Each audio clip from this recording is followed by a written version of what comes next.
Communication is the key. Kalau nggak ada komunikasi, dari mana datangnya ide? Semua orang udah punya handphone, semua orang bisa ambil gambar. Iya, itu juga bagian dari jurnalistik. Itu namanya citizen journalist. Anak muda jangan mau pilih capres yang nggak ada gagasan dan ide untuk anak muda. Anak-anak muda kita itu sudah terafiliasi dengan sendirinya dengan dunia internasional.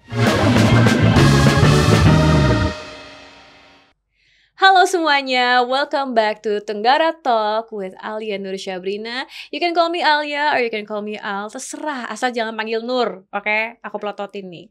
Nah, untuk right here, right now, kita kedatangan tamu yang seru banget nih. Dia tuh udah biasa banget di depan kamera, di layar TV kamu, di layar laptop kamu, di layar HP kamu, udah biasa banget. Please say welcome to Valencia Melvinci. Hai Alia. Hai. Jadi ada di mana-mana ya ceritanya. Ada di mana-mana. Alia, makasih udah diundang ke sini. Iya, makasih juga udah luangkan waktu. For Ya ampun, sure. Bu, sibuk banget ya sebagai newscaster.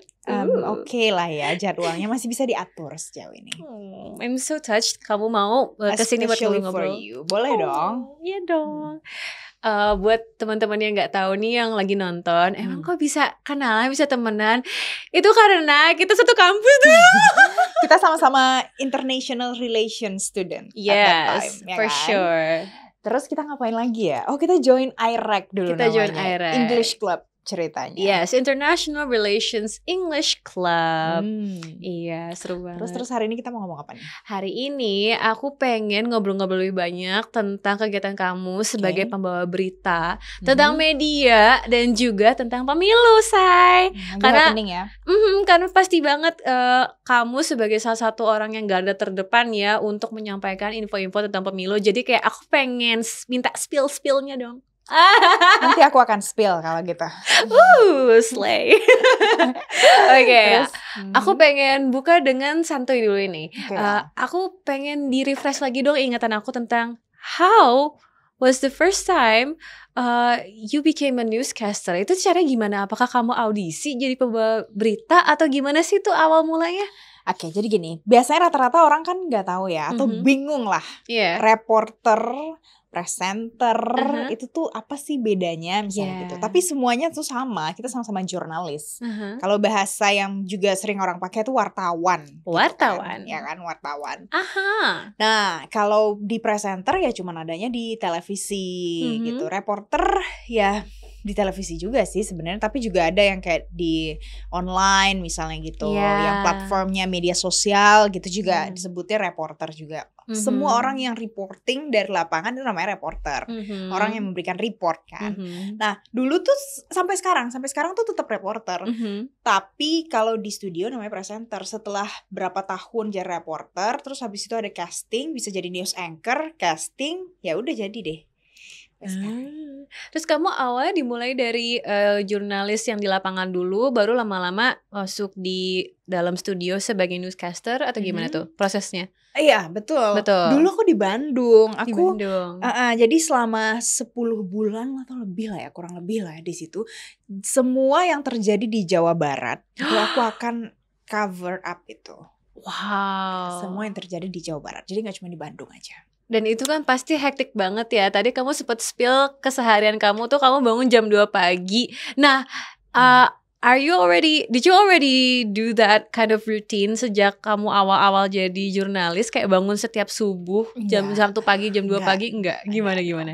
Jadi dulu itu kan masuknya jadi kita tuh karena dia 24 jam itu kan berita tuh selalu terjadi ya. Nah, dulu itu aku shiftnya malam. Terus sekarang udah berpindah jadi pagi. Nah, di pagi ini karena biasanya kan orang punya kebiasaan bangun tidur itu tuh nonton TV, bangun tidur cek YouTube and then buka berita. Itu kan bisa jadi salah satu kebiasaan kan. Walaupun mungkin gak semua orang melakukan itu. Mostly mungkin akan buka Instagram atau TikTok ataupun WhatsApp.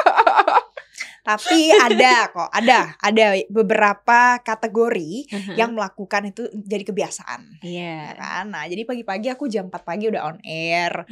Ya siap-siap jam 2 lah. Oh my God. Gitu. Tapi kalau dulu ya nggak pagi, malam masuknya gitu. Jadi menyesuaikan jadwal. Wow. Terus kamu istirahatnya gimana? Cukup? Cukup dong sejauh ini. Pokoknya kita harus mengatur itu semua. Karena kalau mencintai pekerjaan kan itu ya have fun kan. Have fun banget. Dan passionate kan. Jadi apapun itu sebenarnya seru-seru aja sih sejauh ini. Dan aku menikmati sejauh ini. Pokoknya seru banget. That's nice. Iya tadi pas kamu sempet cerita sekilas sebelum kita mulai bangun tiap hari jam 2, aku lumayan kaget, kayak aku khawatir kayak takutnya kamu sakit atau gimana, tapi ternyata masih teratur semuanya. Semuanya aman terkendali. Nah, selain tentang keseharian itu, selama ini ya kamu mungkin udah 5 tahunan ya jadi jurnalis ya di dunia media. Itu pengalaman yang paling berkesan tuh apa? Rata-rata banyak banget yang nanya kayak gitu. Dan aku tuh bingung kalau mau jawabnya jawabannya apa. Yang terakhir-akhir ini yang bikin mind blowing aja deh, yang akhir-akhir aja yang paling fresh apa sih? Yang paling fresh. Aku banyak banget soalnya. Ada yang mencemooh, membuli gitu ada juga. Oh no. Gitu. Iya wajar gak sih? Karena semua orang kan boleh menilai kita ya. It's okay. True. Terus apa ya, melihat sesuatu yang mungkin kalau misalnya aku nggak jadi jurnalis aku nggak akan pernah lihat, itu juga ada. Entah itu di bencana atau itu di musibah apa jenisnya, kan aku juga nggak tahu ya.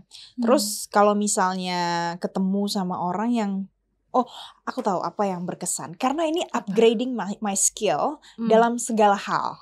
Apa tuh? Dan itu bisa diimplementasikan untuk kehidupan sehari-hari juga. Misalnya pada saat aku datang ke satu tempat, maka aku akan berubah cara melihat sesuatu ketimbang dulu sebelum menjadi jurnalis dengan sekarang setelah jadi jurnalis. Karena jadi jurnalis kamu akan diasah untuk kamu harus jadi orang yang detail, kamu harus kritis, kamu harus mempertanyakan segala sesuatu. Kamu mempertanyakan segala sesuatu dan detail ini bukan dalam artian kepo yang gak berkualitas gitu. Jadi kepo tapi high quality. High quality kepo. Mau gak jadi orang yang kepo tapi high quality? Nah itu caranya jadi jurnalis. Oke. Itu terasah dengan sendirinya. Kayak kamu bisa bikin t-shirt deh, langsung bikin merch by Valen, tulisannya HQK, high quality kepo. Ya kan? Itu. Jadi brandingnya itu kepo tapi high quality. Iya. Semua berkesan. Ya, semua berkesan karena semua kejadian tuh punya intriknya masing-masing ya. Gak bisa dipilih mana yang paling favorit atau yang paling kayak mind blowing, karena oh my god, everything is phenomenal lately. Aku bukan anak pecinta naik gunung atau gimana gitu, enggak. Tapi satu kalinya aku naik gunung, aku harus naik ke puncak Gunung Rinjani. Can you ever imagine? Itu gimana, kaki aman? Aman sih. Aman, alhamdulillah aman. Tapi I did it gitu. You did it. Jadi aku gak pernah membayangkan kalau aku akan melakukan itu, tapi ternyata aku bisa. Dan itu pun sepanjang naik gunung juga aku bekerja sebagai jurnalis, as a jurnalis gitu. Itu senangnya di sana. Nice. Jadi banyak pengalaman baru yang bikin kamu mengenal dunia lebih jauh ya, gara-gara kamu bekerja di bidang ini.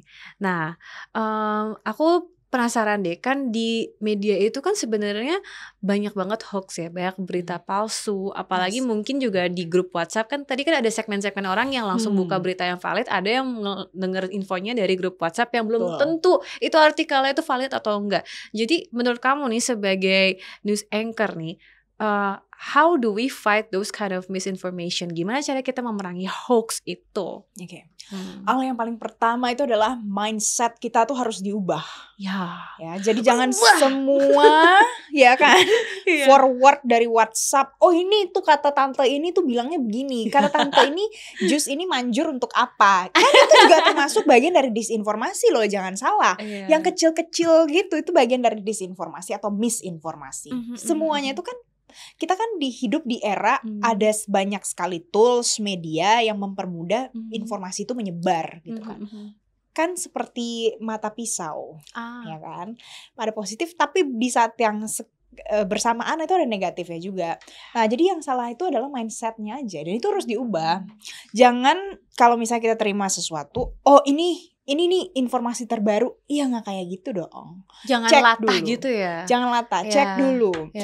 Karena sekarang yang namanya media mainstream juga tetap mudah diakses. Media mainstream itu maksudnya misalnya sebutlah televisi, kamu buka televisi ada apa tuh channelnya. Nah itu mereka adalah media-media mainstream. Koran, judulnya apa-apa aja tuh brandnya, itu semua media mainstream. Dan kita harus cek dari sana. Sekarang kan gak harus beli koran. Bener, Semuanya udah pada ada di jarang sini. banget gak sih yang Semuanya ada di sini. ini apa langganan koran? Kan ada online. Iya udah online semua ya. Iya, aku juga Iya. masih langganan koran online, majalah online, semua bisa online, Al. Iya. Intinya dari situ. Jadi pada saat terjadi sesuatu kamu cek dulu. Terus sekarang misalnya nih, dibilang gini, ini gempa kejadian nih 10 magnitudo misalnya gitu. Gede banget. Iya, tapi kan kita harus cek dulu. Ceknya di mana? Buka doang website BMKG. Benar. Mudah kan? Ya. Mudah bukan? BMKG. Mudah bukan? Ya. Jadi tuh semuanya tuh mudah. Jadi sekarang mindset kita aja.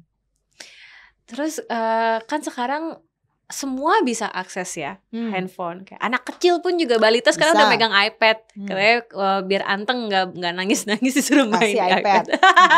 Iya kan.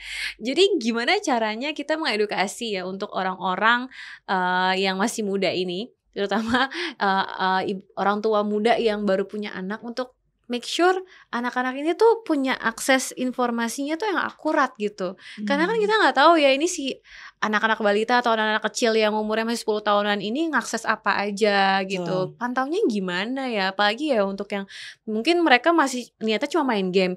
Tapi terus nggak sengaja klik taunya beli ini itu tagihannya banyak. Itu pernah banyak viral kayak gitu. Iya itu banyak viral ya. Dan jadi cerita banyol gitu ya. Jadi cerita lucu, banyolan lucu gitu. Ya itu kembali lagi sebenarnya itu kan karena edukasi juga ya Al ya. Kalau misalnya di dalam pekerjaan aku itu pasti kita tuh punya program namanya cek fakta, fact check gitu. Dan itu tuh sebenarnya ditujukan untuk kalau misalnya ada sesuatu yang mungkin faktanya orang bingung, misalnya gitu kan, hal-hal yang kecil ringan. Nah itu tuh bisa dijadiin ajang buat edukasi orang, termasuk orang-orang yang mungkin abai aja gitu. Karena kita setiap hari kan terpaku sama handphone, sama laptop, sama iPad. Jadi tuh seakan-akan ini tuh adalah hal yang normal dan ya udah biasa aja sih. Kan dari kemarin juga setiap hari dia main iPhone, main handphone misalnya gitu. Jadi orang nggak memberikan fokus lagi untuk itu. Nah itu juga tugas media massa, media pokoknya agensi media apa aja untuk memberikan edukasi. Jadi kembali lagi pekerjaan sebagai jurnalis itu penting banget. Jurnalis juga bisa memberikan edukasi untuk orang-orang yang kalau dia parenting tapi dia bingung anak-anak ini cara membatasinya gimana. Tenang, ada yang namanya YouTube itu bisa difilter misalnya gitu. Oh ada fitur lock kayak gitu-gitu ya? Ada namanya aplikasinya itu bisa dikunci atau ada limit time pada saat menggunakan Instagram misalnya. Insight-insight yang kayak gitu itu biasanya bisa dikemas dari profesi ini di ujung-ujungnya untuk mengedukasi. Ya, sungguh mulia sekali pekerjaan sebagai jurnalis. Tidak mulia, banyak yang mulia juga yang lainnya kan. Iya. Tapi bener deh, itu aku sering lewat di FYP TikTok gitu, kayak curhatan orang tua muda yang aduh nangis-nangis, anakku main game taunya kebeli tagihannya langsung 3 juta. Kayak ya itu uang dari mana? Nah itu kan juga jadi salah satu bentuk tidak bijak pada saat menggunakan media sosial, menggunakan perangkat telepon, maka bisa jadi yang kayak gitu loh. Tapi orang kan perlu dibangkitkan awareness-nya supaya jangan lagi ada kejadian seperti ini. Butuhlah campaign-campaign. Seru banget. And then do you think that anak-anak muda yang mungkin udah lebih tua nih, kayak contohnya range usia kayak SMA, kuliah, itu mereka tuh perlu nggak sih memiliki pemahaman yang cukup baik dan akurat tentang isu-isu di internasional? Iya, karena kan kita dulu kita terekspos ya, kita berdua di berita-berita internasional and global issues karena kita belajar hubungan internasional. Tapi sekarang makin kesini kan kamu juga nyampein beritanya juga kan affected by international world. Kita kan globalized banget sekarang. Semua informasi cepat. Kalau di negara Iran kenapa, kita langsung kena dampaknya juga. Di Korea kenapa, kita juga kena dampaknya. Jadi kayaknya penting deh kayaknya kalau anak-anak muda sekarang lebih update lagi. Tapi gimana nih? I just wanna know first, kamu tanggapannya gimana nih? Perlu gak sih sebenarnya mereka? Perlu banget. Tapi sejauh ini kalau kita lihat ya, pasti anak-anak muda kita itu sudah terafiliasi dengan sendirinya dengan dunia internasional. Misalnya, ini tanpa disadari kan, mereka nonton K-pop, K-drama. I love them. I love them. I'm a multi-fandom girl. I love BTS, kan? Seventeen, G-Friend. New Jeans. Kamu buka itu televisi, kamu udah nggak nonton yang namanya berita di sana, udah nggak kayak gitu lagi. Bahkan kamu buka televisi, kamu nonton platform yang namanya Netflix. Let's say Netflix salah satunya. Di dalam Netflix itu kan yang isinya itu kan bukan Indonesia aja, ada yang dari Spanyol, dari Turki, dari India juga ada di sana, macam-macam kan. Nah, itu kan secara tidak langsung orang tuh semuanya dunia itu internasional itu tuh ada di dalam situ, tapi mereka nggak sadar. Nah, bagaimana caranya supaya mereka semakin sadar? Dengan rasa penasaran, Al. Iya, tadi high quality kepo tadi ya. Exactly. High quality kepo tadi itu. High quality kepo tadi itu, kamu nonton, oke? Aku lupa ya nama artisnya siapa, tapi oke, kamu nonton satu film. Aduh, ganteng nih, gitu kan? Aduh, ganteng banget nih cowoknya. Nah, sekarang kamu penasaran dong, nama dia siapa? Dia sekolahnya apa, hobinya apa, umurnya berapa, siapa tahu dia bisa jadi potensi masuk ke dalam calon jodoh kamu misalnya gitu. That's high quality kepo. Stay dulu girls. Stay dulu kan. So, kamu buka handphone kamu cek di Google. Oh, ini nama artisnya. Oke, kita sebut satu, Park Bo-gum misalnya gitu. Oke, Instagramnya apa ya? That's high quality kepo. Dan itu membuat anak-anak itu aware untuk semua hal yang terjadi secara internasional. Jadi, paham tentang dunia internasional bukan berarti mereka harus paham tentang berita Iran kenapa, Israel dan Palestina ngapain sih gitu. Nah, itu tuh nanti akan menyesuaikan dengan sendirinya pada saat high quality keponya sudah menjadi habit ya. I see. Tapi ya setuju karena ternyata untuk yang dari yang sehari-hari punya juga itu sudah mulai men-trigger ya untuk habit high quality keponya ini muncul pelan-pelan, tumbuh pelan-pelan. Good. Nah, I think juga yang akhir-akhir ini lucu nih ya di TikTok nih ya. Ada musik koplo yang viral, tapi viralnya di internasional dulu. Jadi aku lupa judulnya apa. Wait, let me check dulu. Ini tuh sama seminggu penuh muncul terus di FYP aku save-savein. Lucu banget. Jadi Shahiba ya kalau nggak salah namanya. Hold on. Ya, Oci Alvira featuring Shahiba Saufa. Itu judul lagunya Rasa Nyangkem. Nah, nih aku play. Tunggu, mana ya? Teret.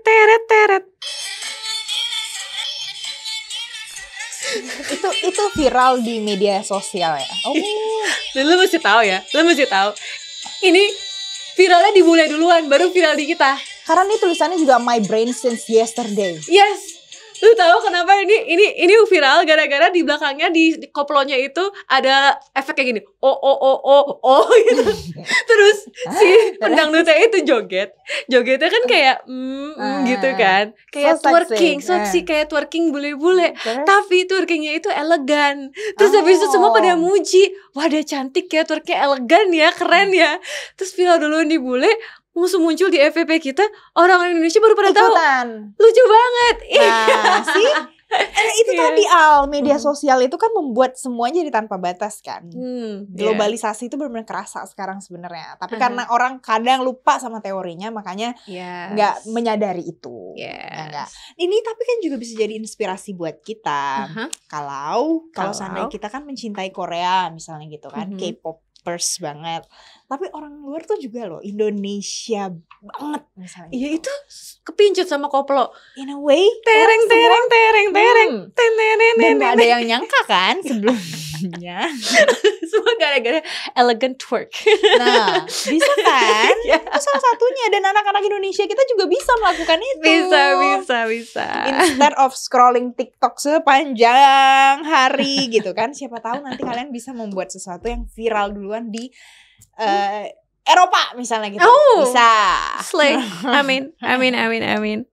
Nah, kan kali kan kita udah bergeser nih soal media sosial. Terus aku lebih keponya lagi, berarti untuk orang-orang media yang berita nih ya, mereka juga mendahulukan untuk siarkan beritanya atau share beritanya di medsos dulu dong daripada on air, atau gimana tuh? Kayak apakah ada pergeseran tuh? Kalau dulu kan harus publishnya lewat newspaper, lewat majalah, cetak dulu, itu dulu yang diprioritasin kan. Terus on airnya dulu ya kan, baru ya sekali-sekali update di IG.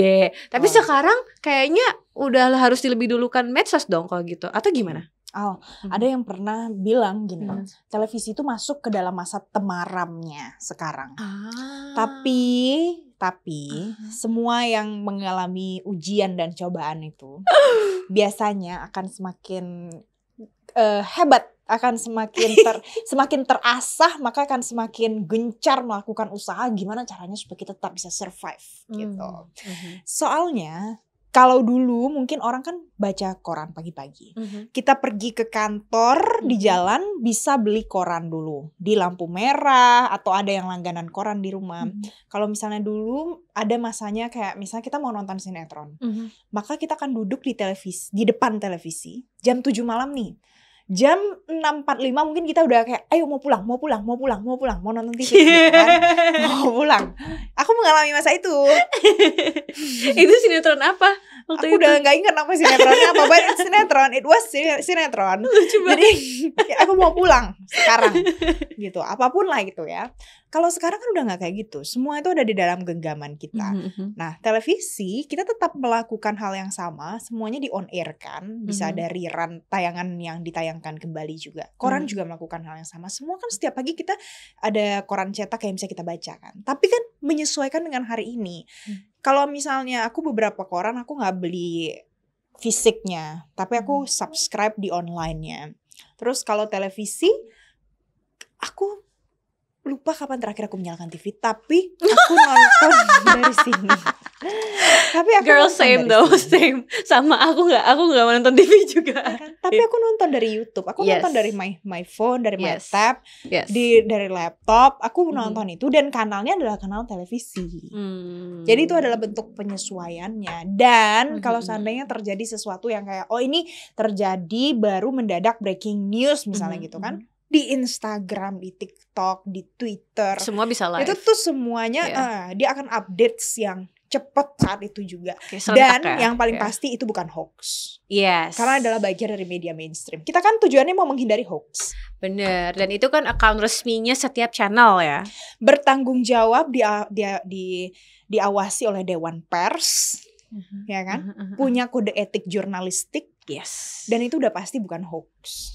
Ketimbang aku harus scroll dari media sosial lainnya yang bisa jadi itu bohong, bisa jadi forwardannya adalah tipu-tipu. Tipu-tipu emang parah ya. You never know. Never know. Iya, jadi itulah yang menjadi perandaiannya aku gitulah ya, karena ini udah transisi semua udah pada online gitu. What happens in the media world itu juga aku berandai-andai gitu. Nah, ada data juga nih yang mungkin aku bisa bacain.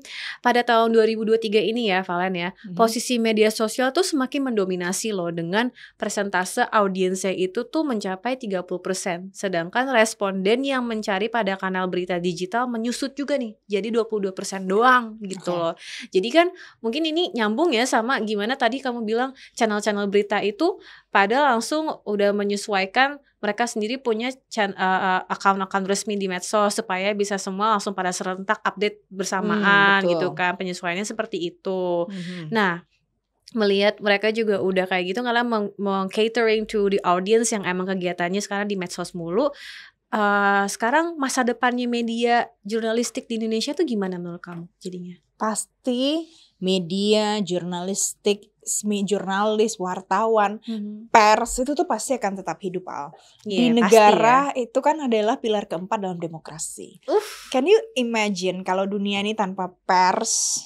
Maka apapun itu akan terjadi sesuka hati orang-orang yang ada di dalamnya. Dan itu tuh gak bagus untuk demokrasi juga. Karena kalau itu kita tarik ke kehidupan bernegara gitu ya. Karena kan harus ada yang mengawasi, harus ada yang menganalisa, harus ada yang membatasi semua orang yang punya kuasa pada saat mereka mau melakukan sesuatu, punya power, ya kan. Tapi kalau berarti intinya adalah dia akan selalu survive dan akan selalu ada orang-orang yang semangat untuk punya passion di dalam itu. Iya, menyampaikan berita yang akurat dan aktual. Yes. Kalau di dalam kehidupan kita sehari-hari, dia udah pasti akan tetap ada juga. Yes. Orang yang melakukan cek faktanya misalnya gitu, atau dia mau ngasih informasi, kita bisa liburan ke sini loh. Itu kan juga bagian dari jurnalistik. Ya, walaupun dikemasnya dengan content creation yang kreatif dan fun ya. Yes. Iya. Itu bisa juga. Kalaupun ada yang bilang sekarang, semua orang udah punya handphone, semua orang bisa ambil gambar. Iya, itu juga bagian dari jurnalistik. Itu namanya citizen journalist. Yes. Everyone can be a journalist. Yeah. Kamu punya handphone, kamu datang ke satu tempat, tiba-tiba ada kebakaran, ada korban, dan kamu posting secara live, karena banyak fitur live ya kan. Lalu ada datang pemadam kebakaran, maka kamu udah berkontribusi dan bersumbangsi dalam dunia jurnalistik itu. Dan kamu juga membantu orang yang jadi korban di sana. Jurnalis kan, dan dia akan selalu survive apapun itu zamannya, aku yakin. Berarti menurut Valen, kalau aku bisa rangkum, justru masa depan tentang jurnalisme itu malah semakin berwarna ya, makin beragam dan inklusif. Justru semua orang bisa membantu perkembangan jurnalisme, perkembangan media persebarannya itu lebih cepat dan seterusnya. Nice. Apapun itu konten, konteks, topiknya apa aja, itu bagian dari jurnalis. Selama itu sesuai dengan kaedah dan etika yang ada ya. Iya, ngomong-ngomong etika, aku jadi keinget, kamu sempat ngerasa takut gak sih sebagai pembawa berita gitu? Kayak misalkan kamu ngomong berita tentang A, B, C, tapi terus ternyata pihak-pihak lain kayak tersinggung terus malah nuntut kamu karena mungkin kamu dituduh mengujar kebencian gitu. Sempet takut gak sih? Karena kan kayak pasal-pasal di kita tuh masih banyak yang ranjau gitu ya. Iya, jadi kan kayak itu kan berhubungan tentang etika kan tadi yang kamu sempat bilang. Tapi ya, kamu takut gak sih? Jadi kita pada saat bekerja itu kan ada tim yang besar. Ada tim yang ada di belakang layar, ada yang ada di lapangannya, ada yang di depan layar. Itu ada banyak sekali timnya dan manajerialnya juga banyak, ya kan? Pada saat masuk berita satu ke kantor misalnya di newsroom itu semua orang pasti akan melakukan cross check karena semua orang punya landasan dan pola pikir yang sama. Dan pada saat ada satu isu, karena aku kan menjadi jurnalis pada satu agensi media gitu kan, aku bukan jurnalis lepasan. Nah, ada policy di dalam kantor itu yang juga pasti akan mengatur ini bisa diwartakan, ini benar, ini salah, ada insight dari mana gitu. Jadi mengapa aku bilang kalau kita mencari informasi atau mencari analisa yang paling tepat adalah dari media mainstream, karena hal itu ada mesin yang di belakang layar itu yang sudah memastikan kalau ini layak untuk pemirsa, ini layak untuk penonton kita, maka kita akan tayangkan. Tapi pada saat itu belum atau dia tidak sesuai dengan apa standar-standarnya, maka tidak. Jadi pada saat kita melakukan sesuatu, kalaupun kita ketemu ranjau-ranjau, kita pasti akan tetap bisa berhati-hati segimana mungkin hati-hatinya dengan standar yang ada, pasti akan selamat sebenarnya. Pasti tetap selamat ya, kamu yakin ya? Yakin dong, karena kan kerjanya nggak main-main, ini kan kerjaan yang serius. Iya, nah cuman aku tetap aja khawatir gitu loh, apalagi tahu teman-teman aku sendiri ada beberapa yang jadi jurnalis gitu. Kayak kalian kan ngeliput banyak di lokasi yang berbahaya ya, antara bencana atau demo, tengah-tengah demo, tengah-tengah orang tawuran, ya kan? Gue juga bingung gimana tuh kalian selamat gak gitu? Atau mungkin kamu lagi meliput wawancara orang, sebuah public figure, tapi terus dia ngamuk, terus habis itu digaplok lah itu wartawannya. Kayak pernah kejadian ya itu. Ada ya. Jadi if that kind of thing happens, Gimana kalian berlindungnya gitu? Gimana kesejahteraannya para jurnalis ya? Kita punya undang-undang pers namanya, dan semua yang bekerja sebagai pers ada di bawah lindungan undang-undang pers. Sebenarnya itu kan juga jadi payung hukum ya. Kalau seandainya terjadi sesuatu yang memang harus ditarik ke ranah hukum, maka kita punya itu. Pokoknya di negara ini kita akan berlindung di bawah undang-undang itu. Pun ada ya waktu sempat kan panas juga cerita tentang KUHP. Nah itu gitu, tuh. Ya kan? Karena menganggap ada ancaman untuk kebebasan pers sebenarnya. Tapi sejauh ini memang itu adalah produk yang punya pro dan kontranya.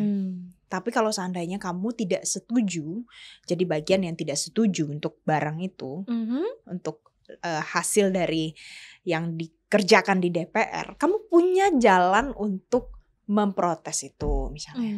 Kamu punya hak untuk melakukan judicial review. Nah, ada orang-orang yang mungkin nanti akan melakukan itu pada saat sudah terjadi trial and error. Kita kan nggak pernah tahu ya. Jadi kalau menurutku, gini nggak cuma berlaku untuk KUHP aja. Apalagi khusus di pers. Untuk apapun itu. Kalau ada yang tidak setuju, semua tuh pasti ada caranya. Misalnya kamu nggak setuju akan sesuatu, kamu bisa melakukan itu ke judicial review. Dibawa ke Mahkamah Konstitusi misalnya gitu. Itu kan jalannya kan. Daripada sekedar bercuap-cuap di media sosial kembali lagi kan. Karena kan banyak yang kayak gitu. Atau protes di mana-mana tapi nggak paham duduk perkaranya. Ya jangan kayak gitu dong. Anak muda nggak kayak gitu. I think kalau soal sekedar membahas dulu di medsos, itu udah langkah awal yang bagus ya. Karena kan perlu ada diskursusnya, ada diskusinya. Langkah awal yang harus disertai dengan langkah selanjutnya. Itu yang penting, harus ada keberlanjutannya ya kan ya. Jangan cuma, maksudnya kita tuh jangan kayak cuma keluar-keluar doang terus habis itu udah aja gitu. Lupa aja terus cari trending yang lain gitu. Itu kan juga gak bagus kan. Itu bentuk-bentuk yang tidak bertanggung jawab juga berarti kan. Iya. Ya kalau emang ada yang sangat berkomitmen untuk bikin review gitu, protesnya langsung ke sono gitu, ke para empunya bikin undang-undang, ya why not gitu. Soalnya nih berdasarkan pemberitaan dari Kompas, indeks kemerdekaan pers Indonesia itu di 2022 naik 1,86 poin dari tahun sebelumnya ya, yang sekarang menjadi 77,88 poin. Cuman meskipun 277 menuju 78 ternyata tuh masih belum masuk kategori bebas loh. Ini tuh untuk bebas membutuhkan 90 sampai 100 poin. Dan jalan menuju mimpi kemerdekaan pers seutuhnya itu masih dihantui. So sad. Yang kontroversi contohnya ya. Yang kontroversi itu kemarin waktu KUHP ada beberapa pasal, misalnya pasal 218, 219, 220. Itu kan ada tentang pengaturan tindak pidana penyerangan kehormatan, harkat dan martabat presiden wakil presiden. Itu. Gitu. Terus ada penghinaan terhadap pemerintah, terus menyiarkan berita yang tidak pasti, berlebih-lebihan atau tidak lengkap. Nah, how do we know? Ya kan? How do we know about jenis-jenis yang seperti itu yang mungkin itu survei dari mana yang bisa menjadikan angka kita sampai naik sekian tapi belum sampai pada tahap 90 sampai 100%. Mungkin salah satu kategorinya adalah itu. Mungkin. Dan banyak lagi hal-hal lainnya. Mungkin instrumennya kurang, toolsnya kurang, apa-apa kita nggak. Harus ada indikatornya apa-apa aja. Lumayan rumit ya, tapi menarik loh ini karena aku juga pengen dong berandai-andai ya idealisnya gitu supaya para jurnalis tuh ya aman mengerjakan pekerjaannya masing-masing dan bebas menyampaikan berita-berita yang akurat tanpa harus pada dibayang-bayang takut dituntut. Terus kan jadi kan orang-orang juga kalau tahu ada fakta tersebut juga jadi bingung, ini berita yang gue denger tuh beritanya akurat atau dibuat-buat, apa rekayasa atau settingan ya kan. Masyarakat juga kan banyak yang mulai bertanya-tanya gitu. Kembali pada media mainstream. Ya. Nah, kan tadi kan kamu bilang itu kalau yang lagi diributin tahun lalu tuh panas banget itu kan menyangkut soal presiden dan wakil presiden. Kita kan mau pemilu nih. Nah, kamu ada harapan nggak supaya para capresnya ini tuh mungkin siapa tahu bisa bawa topik ini ke debat capres? Itu pasti nggak sih? Kita semua pasti berharap itu. Kalau sekarang mungkin masih pada tahap koalisinya koalisi siapa misalnya gitu. Ini untuk orang-orang yang mengikuti ya. Pasti akan melihat gimana dinamikanya koalisi dari gemuk, kurus, gemuk, gimana lah itu di dalam situ. Tapi itu memang namanya dinamika politik, itu pasti terjadi, apalagi mau menjelang pemilu. Kalau nanti seandainya sudah masuk ke dalam tahap, kita sudah punya nih calonnya 1 atau berapalah angkanya, kita nggak tahu. Nanti kan ada yang namanya debat capres. Nah di situ tuh harusnya yang diadu adalah adu gagasan, adu ide, pandangan, kebijakan, pencapaian, ya kan? Nah itu juga harus ada dong di dalamnya, karena kan pers juga bagian dari negara ini. Anak muda juga bagian dari negara ini. Anak muda jangan mau pilih capres yang gak ada gagasan dan ide untuk anak muda. Nggak bisa gitu dong. Kita kan juga, kita masuknya mana nih? Milenial apa Gen Z? Kita di tengah-tengah. Kita zilenial gak sih? Zilenial. Iya, kita zilenial. Kita di tengah. Kita masuknya apa nih? Kita di tengah-tengah terhimpit gitu. Kita zilenial. Yes. Kita masuk dalam bagian anak-anak muda. Jumlahnya banyak banget untuk pemilu tahun ini. Setengahnya lebih, kita satu di dalamnya. Kita harus lihat yang mana orang-orang yang memang bagus, berpotensi untuk jadi pemimpin kita, dan layak membuat kebijakan untuk anak-anak muda kayak kita. Nah, nanti kita tunggu di debat capres-capres. Mantap. Nah, kalau soal tentang harapan-harapan tersebut, kamu sendiri punya saran gak sih kayak masukan gitu untuk siapapun presiden nanti yang akan terpilih, kira-kira kebijakan seperti apa sih yang kamu inginkan mereka untuk terapkan agar bisa membantu para jurnalis di Indonesia? Siapa tahu ada tim Sese yang nonton podcast ini, jadi dimasukin tuh buat ke debatnya nanti. Sebenarnya yang sekarang ini sudah bagus, sudah ada, tapi ada beberapa yang mungkin kontroversi, dan kan semuanya itu yang sudah ada tetap harus dilaksanakan, yang kurang dievaluasi dan diperbaiki.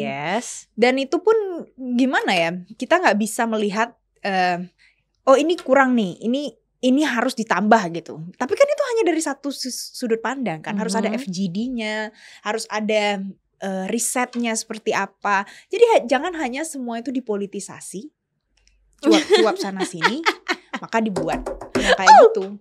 Semua itu harus ada datanya, faktanya, harus ada risetnya, baru jadi kebijakan yang benar-benar bagus dan bisa diimplementasikan. Jadi demi kesejahteraan para jurnalis, kamu berharap dari sisi pemerintahnya ini yang baru nanti itu bisa memberikan ruang lebih banyak FGD bersama para jurnalis ini ya? Ya bisa jadi itu salah satunya. Semua yang kontroversi itu silakan diforumin lah ya. Bahan. Iya, diskusikanlah dengan matang ya kan. Karena kita kan harus menghindari yang namanya trial dan error. Error dulu baru diperbaiki. Viral dulu baru diubah. Jangan lapor netizen dulu gitu kan. Sering terjadi di WKW kalian. Gak pernah I love Indonesia. I love Indonesia tuh. Gak apa-apa, seru. Kemarin juga tentang FGD ini juga sempat terbahas dan tergagas oleh salah satu tamu Tenggaratok, yaitu Gloria Hamel. Itu dia juga saranin kita harus perbanyak FGD. Jadi aku ngeliat ada benang merah nih antara gagasan kamu sama dia, yang berharap pemerintah nanti siapapun siapapun presiden yang terpilih nanti bisa lebih terbuka mendengar masukan dari anak muda gitu. Karena komunikasi is the key, communication is the key. Kalau nggak ada komunikasi, dari mana datangnya ide? Diem. Kita kan semua ceritanya jadi ini peri yang bisa baca pikiran. Kalau kita diem, kan nggak lucu kan? Dan pada saat kita bilang kita punya media sosial, kamu bisa berpendapat di sini, dimanapun bisa. Ya gimana kamu mau menyaring ide pendapat orang yang benar-benar the high quality tadi, kalau dia ada di situ dan semeraut ada di mana-mana. Ya nggak bisa gitu dong. Semuanya tuh harus ada wadah komunikasinya. Oke. Nah, kalau gitu aku mau bahas lebih kerucut lagi tentang pemilu sekarang. Tadi kan agak lebih general kan ke dunia jurnalistik. Aku pengen bahas dari cara Valen sendiri, seorang Valen yang berada di tengah-tengah pemilu tuh kayak gimana gitu. Pertama-tama, is this gonna be the first election that you're going to cover, atau pemilu sebelumnya kamu sempat kayak liput-liput juga? Pemilu sebelumnya Udah. Sempet merasa ada perbandingan gak, kayak ada perubahan positif dari pemilu sebelumnya dengan pemilu yang sekarang? Kalau sekarang masih terlalu dini, Al. Terlalu dini ya? Karena sekarang kan masih penjajakan, masih belum keluar kan namanya siapa-siapa aja. Tapi memang kalau kita perhatiin, kita belajar sejarah, itu selalu seperti itu. Proses dinamika politik itu terjadi. Yes. Dan itu adalah hal yang wajar dan normal banget. Dan anak muda itu harusnya ikuti hal-hal seperti ini. Karena pada saat kita mau menentukan, oke, aku akan pilih si Z misalnya gitu. Aku tadi mau sebut ini huruf tapi bingung. Tapi nanti terlalu bias kesannya ya pokoknya. Misalnya kita mau pilih Z gitu kan. Ya kamu harus tahu dia ini rekam jejaknya ngapain aja, pencapaiannya apa aja. Selama dia dari masa awal sampai sekarang ini dia ngapain aja sih, dia kemana aja sih, dia melakukan pelanggaran apa saja sih, penting. Dia itu bagaimana sih kepada masyarakat, dia kalau membuat kebijakan itu kayak apa sih. Dan pada saat sudah jadi kebijakannya ada hasilnya nggak? Nah itu kan banyak. Itu kalau kita list pertanyaannya, satu buku mungkin dapat bukunya yang 100 halaman gitu ya. Jangan buku 2-3 halaman lembar. Nah itu pasti dapat, dan anak muda harus melakukan itu. Harus ya, belajar dari seorang Valen nih. Udah pernah melakukan itu juga. Ya bener dong. Kan harus banyak pertanyaan kritis. Nah kamu kan tadi udah sempat mikir ya track recordnya gimana, dia pernah ngelanggar apa aja nih si calon A, B, C, D, E, ini. Dan kalau gitu kan kamu sebagai penduduk Indonesia kan juga punya hak bersuara dong. Kamu kan juga nyoblos kamu dong. pun punya preferensi pribadi. Tapi di saat yang sama kamu kan juga pembawa berita. So gimana caranya kamu menjaga objektivitas dan netralnya kamu ketika kamu harus nyampein berita tentang pemilu gitu, supaya jangan sampai nih preferensinya kamu tuh kayak bocor kelihatan gitu. Kayak gimana sih caranya? Itu kan kayak agak-agak ngeri-ngeri sedep gitu. Jangan sampai pilihan pribadi itu merusak objektivitas. Nah gimana gitu. tuh caranya? Yang tetap aja, karena pada saat aku bekerja maka aku akan melihat kan, oke, kandidat A ini kelebihannya ini, B ini kelebihannya ini, C ini kekurangannya ini, misalnya gitu. Nah itu kan akan menjadi referensi aku untuk menentukan siapa yang menurut aku nih, aku akan memberikan suara aku buat dia. Satu suara sangat berharga loh. Tapi pada saat aku bekerja, aku kan harus paham ini ada di sepatu yang lain. Maka harus sesuai dengan ya kaedahnya seperti apa. Kalau bekerja kan harus netral, harus ini memberitakan sesuai dengan data dan fakta misalnya gitu. Jadi jangan mengada-ngada dan jangan kayak orang jatuh cinta gitu loh. Aduh suka deh sama yang ini gitu. Nonsense kan? Karena ini bukan ajang jatuh cinta. Bukan take me out ya. Kan, kalau jatuh cinta kan kemana-mana kan? Dan gak logis gitu. Nah semuanya harus tetap logis. Yes, oke.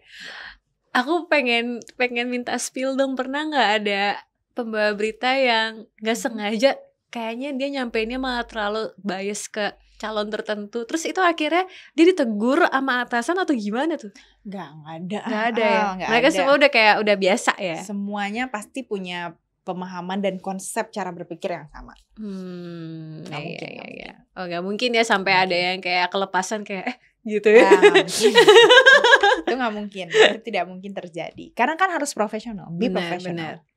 Kecuali mungkin konteksnya adalah ada orang-orang yang punya channel YouTube pribadi, terus mereka yang kayak outspoken aja gitu, speak up, gue sukanya calon yang ini gitu. Itu gak beda boleh ya? juga. Itu gak boleh juga ya? Karena pada saat kita individual seperti itu kan juga merepresentasikan media agensi yang kita bawa kan. Itu kan ada label di belakangnya. Dan itu tuh gak mungkin dilepas begitu saja. Pada saat ada di kanal lain itu kan gak akan lepas. Karena dia akan melekat pada pribadi dan individu dan pada namanya. Iya. Tetap gak boleh. Tetap gak boleh ya. Gak boleh. Jadi ini info juga nih untuk penonton dan anak-anak muda gitu, biar paham kalau ya para pembawa berita tuh nyampein ya sesuai dengan briefing dan netral. Gak ada tuh settingan-settingan kayak mereka harus dukung siapa gitu, gak ada ya. I see. Mungkin yang ada jenis media yang ke kiri atau ke kanan. Di Amerika juga seperti itu kan. Yes. Di negara-negara lain juga seperti itu. Apalagi yang punya demokrasi. Maka dia akan lebih condong kemana misalnya gitu. Tapi tetap itu semua adalah berita yang benar. Itu bukan berita hoax. Tidak ada berita hoax kan? Hanya perspektif boleh macam-macam. Sebenarnya balik lagi juga bisa aja kayak misalkan di luar negeri nih, kayak di Amerika, mungkin di depan TV dia kayak diarahinnya untuk condong ke calon A, tapi ternyata pas lagi nyoblos dia pilih calon B gitu. No one knows ya kan? No one knows. Karena kan judulnya pemilu yang luberjurdil. Nah, iya itu. Bisa dong. Luberjurdil panjangnya adalah langsung, umum, bebas, jujur, rahasia, dan adil. Bener gak? Aspek rahasia ini nih yang aku ngerasa kayak banyak luntur di medsos. Aspek rahasia itu. Rahasia ya. Luntur loh itu. Cukup gak sih tadi tuh luberjurdil? Cukup kayaknya. Harus ditulis. Harus ditulis, tapi mungkin netizen yang lagi nonton yang mau bantu koreksi silakan tulis di komen ya. Tapi yang jelas kita tahu. Kita tahu dan kita terbuka untuk masukan-masukan. Terus tolong jangan dibully. Kita berdua udah punya banyak pengalaman dibully. Cukup. Terus apa lagi Al? Bentar-bentar, kamu tadi sempat bilang kamu pernah dibully kan? Aku pengen tahu dong waktu itu kamu dibully apa sama netizen emangnya? Ini agak sensitif sih sebenarnya isunya, karena dia seperti isu politik sara gitulah, jenisnya seperti itu. Jadi ada miskom gitu ya? It's not miskom. Jadi aku lagi di luar di lapangan misalnya gitu kan, aku lagi pokoknya menginfokan tentang satu persidangan. Nah di persidangan itu tapi terlalu banyak massa yang sara. Itu benar-benar ya semua dihujat, diteriakin, macam-macam deh kata-kata yang seharusnya tidak keluar dari mulut kita sebagai penduduk Indonesia yang baik, dan kita mengakui ada 5 agama di negeri ini, itu harusnya gak keluar. Tapi ternyata itu ada. But it's okay. Karena kan itu hanya segelintir dan sekelompok orang yang melakukan itu. Berat banget ya. Terima saja. Berat banget ya. Sudah terima saja. It's okay. Fine. I'm fine. I was fine. You're fine. Yeah, but I can see, aku bisa berempati gitu karena hal seperti ini tuh sulit, apalagi ketika misalnya ada calon yang menggunakan agama atau ras sebagai menggunakan politik identitas sebagai bahan untuk debat capres nanti atau bahan untuk kampanye gitu kan. Menurut aku ini rawan banget dipelintir agar jadi hoax dan juga black campaign gitu ya kan di pemilu ini. Menurut kamu nih sebagai anak-anak muda, gimana cara kita memerangi disinformasi supaya agar itu tuh nggak terjadi lagi gitu? Karena ini ada data dibilang BNPT menemukan dan memberi perhatian terhadap mulai munculnya benih intoleransi dan politik identitas di media sosial akibat perbedaan pilihan politik yang berpotensi muncul di masyarakat, sehingga muncul potensi adanya berita hoax yang tidak objektif. Tadi kan kita udah bahas kan sempet gimana caranya supaya kita menghindari hoax. Tapi kalau hoax dalam politik, maksudnya dalam pemilu nih, itu kan beda lagi, lebih intens lagi kan? Satu. Iya. Kalau kita mau mendengar cerita, mendengar rekam jejak tentang capres yang akan kita pilih menjadi presiden, ya kita harus objektif. Kita harus cari sendiri. Kita harus hanya percaya pada diri sendiri. Okay? You cari dari media-media yang trustworthy, jangan termakan hoax dan omong kosong, apalagi omongan ibu-ibu tetangga. Okay? It's not good for you. Nah, yang kedua, ini yang terakhir. Yang terakhir ini yang sangat penting. Jangan baper. Jangan baper termakan yang namanya politik identitas, sara, black campaign, gak ada gunanya. Hari ini ada 2 kandidat yang beradu gagasan, beradu argumen di layar yang kita tonton dari rumah itu. Mereka itu kan mau memperebutkan kursi presiden. Tapi kita harus belajar dong dari yang sebelum-sebelumnya. Prabowo sekarang ada di mana? Prabowo juga jadi menterinya Jokowi. Kemarin di tahun berapa dia berdebat berdua, tapi setelah itu gak ada.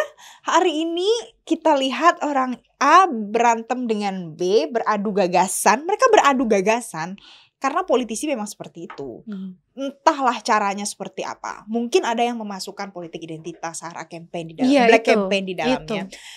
Jangan baper, sudah biarkan saja itu. Sebagai anak muda yang pintar, smart, terpercaya, berpendidikan gitu. Biarkan saja itu, jangan dimasukkan ke dalam hati, jangan baper. Nanti mereka juga baikan dengan sendirinya. Ntar tahu-tahu ada yang jadi menteri juga ya.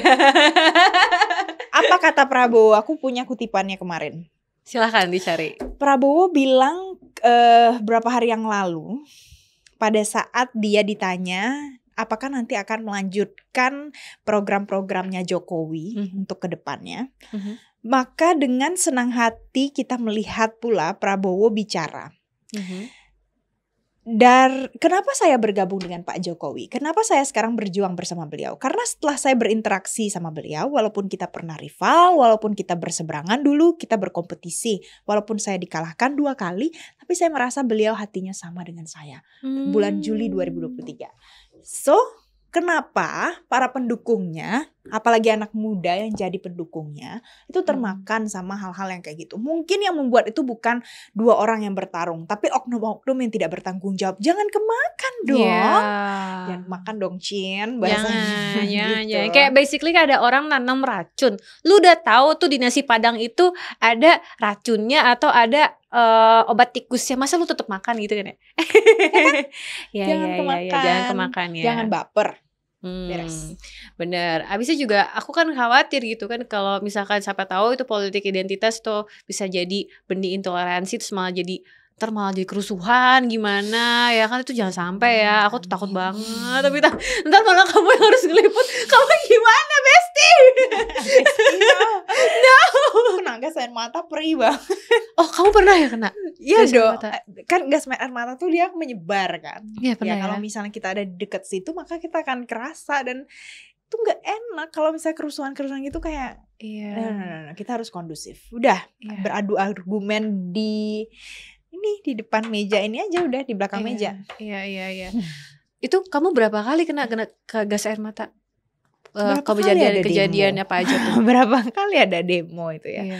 Aku gak ingat berapa kalinya, tapi waktu itu di Sarinah pernah, depan Bawaslu pernah. Oh my God. Terus ada lagi di Patung Kuda. Makanya jangan melakukan tindakan-tindakan yang anarkis kayak gitu, karena kan harus aman, tentram gitu kan. Kita kan ada yang kenal namanya musyawarah untuk mufakat. True. So harus seperti itu. Si presiden dan capresnya gimana? sorry maksudnya aku tadi berkaca dari Jokowi dan Prabowo aja yang dulu bersaing merebut-rebutkan itu 2 kali kata Pak Prabowo. Iya, terus sekarang malah jadi ya tetap ada kolaborasinya. Jadi pendukung-pendukungnya pun juga harus bisa lihat ya, kalau misalkan ada yang manas-manasin supaya berantem, jangan mau. Kita ini satu, kita Indonesia. Iya. Bener. Kita tuh perang lawan penjajah, bukan lawan diri sendiri. Dan itu pun udah selesai sejak lama. Alright, okay. Nah sekarang aku mau nanya, Valen punya saran gak untuk teman-teman seumuran kita? Punya pesan gak untuk teman-teman seumuran kita? Atau mungkin yang lebih muda yang baru lahir tahun 2000, 2004, 2005? Karena kan kebanyakan nih Gen Z itu baru pertama kali nyoblos nanti nih Februari 2024. Kamu punya pesan dan saran untuk mereka? Satu suara sangat bermakna. Jadi pakailah suara kamu itu dengan bijaksana. Kalau misalnya bingung mau memilih siapa, pastikan jangan sampai bingung. Kalau kalian merasa semuanya jelek, pilih yang baik di antara yang jelek menurut kalian. Kenapa itu penting? Karena nanti pada saat sudah ada presiden yang terpilih, pemimpinnya sudah kepilih, itu tuh pasti akan berdampak banget sama kehidupan kita. Ada mungkin beberapa orang yang dalam diskusi sehari-hari bilang, gak kerasa presidennya mau siapa aja, gak ada hubungannya sama gue. Hey, kok ngomongnya gitu sih? Gak gitu. Coba, kamu hari ini WFH di rumah, WFO di kantor, itu tuh tergantung sama presidennya. Iya benar ya. Kamu hari ini tuh susah melakukan ekspor dan impor, itu tergantung sama presidennya. Benar. Kamu hari ini bisa baca berita, itu tergantung sama presidennya. Kita berdua hari ini bisa duduk di sini membuat podcast dan didengar orang banyak, mungkin beberapa hari lagi, itu juga tergantung sama presidennya. Kalau presidennya bilang tidak boleh lagi ada yang namanya podcast, wassalam. Tidak boleh lagi ada yang namanya tidak boleh lagi ada yang namanya platform yang tidak berbayar atau tidak bayar pajak, apapun itu. Maka itu kan tergantung kebijakan kan. Kebijakan siapa yang buat? Itu tergantung sama pemimpinnya. Makanya jadi satu suara itu pasti akan bermakna dan menentukan gimana nasib kamu gak cuma 5 tahun lagi, bisa jadi 10 tahun lagi. Bener. Karena dulu Jokowi periode pertama 5 tahun. Iya. Kedua 10 tahun. SBY juga sama. Iya, 2 periode. Penting itu. Apalagi itu tadi angkanya 52% pemilih adalah pemilih generasi milenial dan Z. Iya. 52%. Ada sekitar 100 juta sekian. Dan can you imagine kalau anak muda tidak punya awareness untuk memilih presidennya siapa nanti? Gimana negeri kita ini? Kamu mau bingung setiap hari, aduh ini COVID apa enggak sih sekarang? Misalnya gitu. Itu kan juga tergantung sama pilihan kamu nanti. Ya kan? Iya. Aduh. Itu yang harus diingat-ingat. Iya. Aku lumayan terpukau juga sama angkanya tadi loh. Lebih dari 50% adalah voters yang masih muda. Dan angkanya banyak. Wow. Iya, jadi penting banget ya para anak muda untuk aware dengan situasi politik sekarang supaya bisa membantu memilih nanti. Dan jangan golput. Gak boleh golput. No. Gunakan hak suara kamu. Yes, gunakan hak suara kamu, say. Ini juga kan kedepannya semakin memanas ya untuk pemilu. Tadi kan kamu bilang untuk aku komenin kayaknya agak terlalu dini ya. Tapi kalau kedepannya ini kan bakal semakin sengit persaingannya. Jadi gimana? Kamu punya kayak tanggapan atau harapan supaya kedepannya nih ketika akan menjadi semakin sengit tuh agar lebih kondusif, gimana harapannya? Harapannya walaupun di dalam persaingan yang ketat, persaingan sempurna kan berarti itu ya. Semuanya punya kapabilitas yang masing-masing, tapi sengit juga, tapi tetap harus kondusif. Gimana ya itu ya? Memang agak kompleks kalau dibayang-bayangin. Tapi intinya yaitu kembali lagi sama diri kita masing-masing. Jadi kalau seandainya tersulut sesuatu, jangan kebakar. Jangan baper kayak tadi ya. Jangan baper. Daripada kamu mencuap-cuap di mana-mana, mending kamu riset yang benar. Kamu baca siapa dia, pencapaiannya apa. Tadi seperti yang disampaikan itu. Dan kalau misalnya sudah mulai tidak kondusif misalnya gitu, kita kan nggak tahu ya dinamika politik itu seperti apa di belakangnya. Pasti ada aja. Kamu jangan ikut-ikutan. Ya kan? Jangan ikut-ikutan. Jadilah pemilih yang cerdas, bijaksana, dan pintar. Pintar banget. Pintar itu diperlukan. Cerdas dan pintar. Oke, kamu aware nggak akhir-akhir ini lumayan viral di TikTok juga nih. Balik lagi, aku anaknya TikTok banget TikTok gitu banget loh. Ya. Iya, tapi di TikTok itu bilang kalau di Arab itu mereka yang jualan itu tuh mereka bisa bahasa Indonesia. Jadi orang-orang tuh pada kayak ketawa gitu loh. Kalau susah-susah kita belajar bahasa Arab supaya kita pas jalan-jalan di sana berkomunikasi, ternyata mereka malah ngomong bahasa Indonesia. Kenapa? Karena kan Indonesia negara dengan populasi muslim terbanyak kan. Jadinya mereka juga aware, oke, market kita orang Indonesia, kita mesti ngomong nih bahasa Indonesia. You must know cara mereka promosi dagangannya kayak gini. Prabowo boleh, Jokowi boleh, Ganjar boleh, Anies boleh, promo. Jadi aku sekarang ada di TikTok. Ada. Nanti aku send link ya, kamu nonton lucu. Nah, sekarang aku punya challenge. Mereka aja orang-orang Arab ini pada bisa bilang Anies boleh, Prabowo boleh, satu kata kan. Sekarang aku minta satu kata yang netral untuk mereka semua. Satu kata untuk Prabowo, satu kata untuk Ganjar, satu kata untuk Anies nih, para capres. Apa? Biar netral. Maksudnya jangan boleh juga, itu juga mereka. Boleh promo. Semuanya harus satu kata. Jadi kayak satu untuk Prabowo apa, Ganjar apa, beda-beda gitu boleh. Atau boleh sama semua boleh. Challenge. Challenge for Valen. Oke. Promo. Kita mulai dari Ganjar ya. Yes, apa satu kata untuk Ganjar? Kreatif. Oke, good.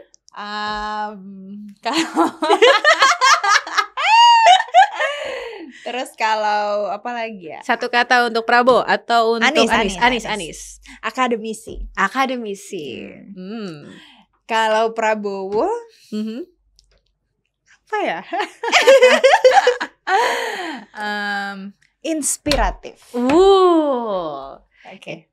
Prabowo inspiratif, Ganjar kreatif, Anies akademisi. Promo.